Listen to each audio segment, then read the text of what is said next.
And what my book is saying is Grandpa Brown and Marisha, they work hard too. But because of these racist policies, it undermined their ability for intergenerational wealth accumulation. And that's why they don't have as much money as you. Not because they're lazy, not because they're criminal, not because they're welfare queens, not because of any of these narratives of personal irresponsibility. It's because of racist policies. It's because of structural injustice.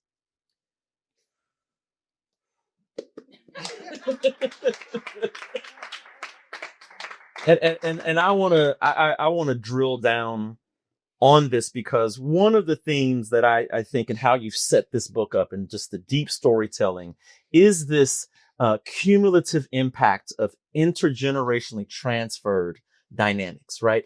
Myrisha is dealing with Grandpa Brown, the course of his life, the things that are happening in that family because of where they are, the neighborhood dynamics, the impacts that have on their ability to the mates that they find, the opportunities their children have, the health outcomes and all of that, as are Grandpa Bucci's children and families. This is accumulating and building upon each other intergenerationally, just as these policies are also compounding across generations, and deepening the divides and I call it intergenerational advantage and intergenerational disadvantage. Yes. And that is a part of the structural narrative, I guess, that kind of stands in tension with this notion of, well, what did they do? Why didn't they sue? Oh, that's a good question. So we did sue. So thank you for that. Now you're giving me, this is what I really want Kim here to talk about. So y'all, let me tell you, we had a case called Morningside. And I'm telling you, we had the public interest dream team. Okay. We had the NAACP Legal Defense Fund. We had ACLU of Michigan. And for the deep pockets, we had Covington and Burling and DC Miller Law people up here. Y'all know what I'm talking about. All right. So they take the case to state court. And if anyone knows about litigation, you don't want to be in state court for any civil rights issue. But the point is, we couldn't go to federal court because of a federal statute called the Tax Injunction Act, which prevents federal courts from intervening in state courts' collection of local taxes. So we're barred from federal court because of this statute. So we're in state court. And as we're in state court, we have two different claims. One is against the city of Detroit for the obstructive administration of this poverty tax exemption. I just told you all those barriers they put to people getting the entitlement. And the second claim is a Fair Housing Act claim against the Wayne County. And it's for these, because, after Washington basically our equal protection jurisprudence in America is based on an intent. And the only place where disparate impact, where unequal outcomes is when it's in a statute, and the Fair Housing Act is one of those statutes where it's still alive and well. So it was a disparate impact case. And again, that means that we don't have to talk about what someone intended to do, which is what constitutional jurisprudence makes you do. We could just talk about the inequalities between black and white. So like I told you, in Wayne County, right, all three of the majority black cities are unconstitutionally assessed and foreclosed on. That's enough evidence for a Fair Housing Act claim. So the second is a Fair Housing Act claim. So with the Fair Housing Act claim, that's the biggest claim. We go to the first court and Judge Colombo says, you've brought it to the wrong court. It's called improper venue. They said, you're supposed to bring it to the tax tribunal. So, okay, Colombo, whatever. We appeal and they agree with Colombo. In Michigan, you have to go to cert to get to the Supreme Court. They don't grant cert. So the lower court decision stands. And I need you to understand that procedural lower court decision saying improper venue kills the case for three reasons. Number one, the Michigan Tax Tribunal is not a court. It's an administrative agency. So it doesn't have what we call injunctive power. And that's what we want. Injunction is when the court tells you to do something or not do something.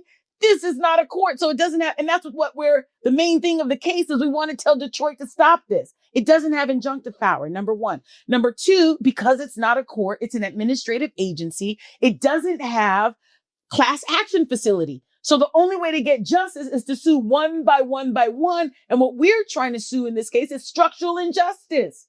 But there's no way to get to that through the tribunal.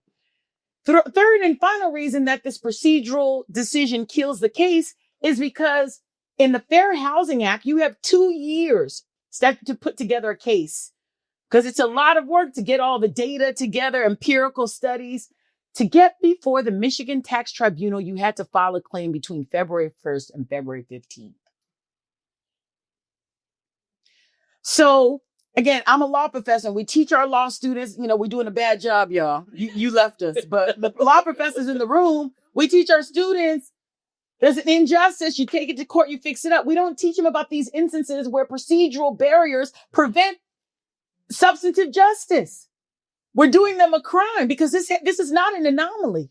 And so the main thing here is that although we have all of even I'm telling you, all of my work, the city of Detroit is like, oh, good job, Bernadette. Like no one is disagreeing with me, right? So like, there's not any disagreement. Many people have done the studies. It's such a clear, empirically, a violation of the Michigan State Constitution, but no court has been able to hear this evidence because of these procedural barriers. My God, my God. So that's the legal story, because that's what people say. If it's against the Michigan Constitution, then just sue. All right, smart guy, right? Yeah, well, right? It's just not that easy. And we actually did try and sue. We had the best lawyers in America. It's not like we had because there's some flim-flams out there. Okay. We didn't have any flim-flams. We had public interest royalty, and we still lost. And you detail what I call this local common law, the way that these systems operate at the local level, the procedural barriers, the formal and informal things that happen. You talk about this when Maisha is going to the landlord court, that's landlord tenant court, trying to prevent eviction, and how she doesn't even understand who she's talking to. She signs a document that she doesn't fully understand.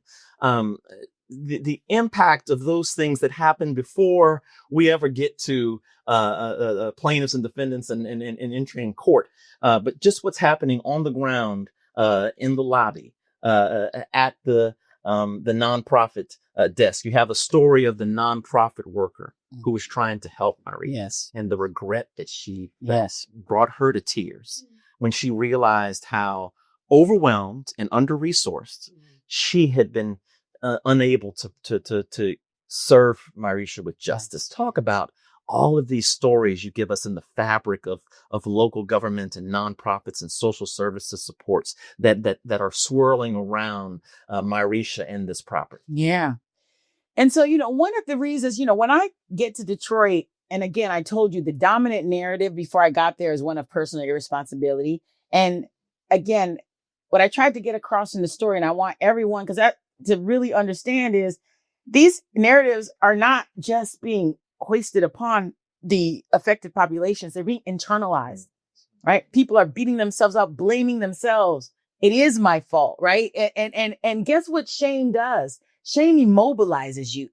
And so when I first get to Detroit, that's the dominant narrative, is one of personal responsibility. And it's not just in the property tax space. You see this anywhere you deal with vulnerable populations. So it's this narrative happening. And, we really just have to do the work to say, well, let me back up and just say, for one of the activists, let me tell you about Sarita. Trying to tell which of the many stories I want to go. Let me tell you about my friend Sarita. She is a community development activist. And she was just telling me, like, why didn't we get to this issue earlier, right? Of all this property tax injustice, because I just told you 1 in 3 homes. So it's not like it's quiet. Yeah. You know what I mean? Like, everybody knows what's going on, but what prevented people from acting is because there's so many other issues going on in Detroit. Yeah. So it's not like people aren't fighting. Detroit is a city of warriors, but they're fighting against the messed up schools, public education. Kids can't even, there's low literacy. They're fighting against the blight in the communities, right? The vacant, abandoned houses in the communities, right? They're fighting against, street lights being, there's just so many fights going on in Detroit, the activists were like, Bernadette, like this, we saw what was happening, but we just had our hands full.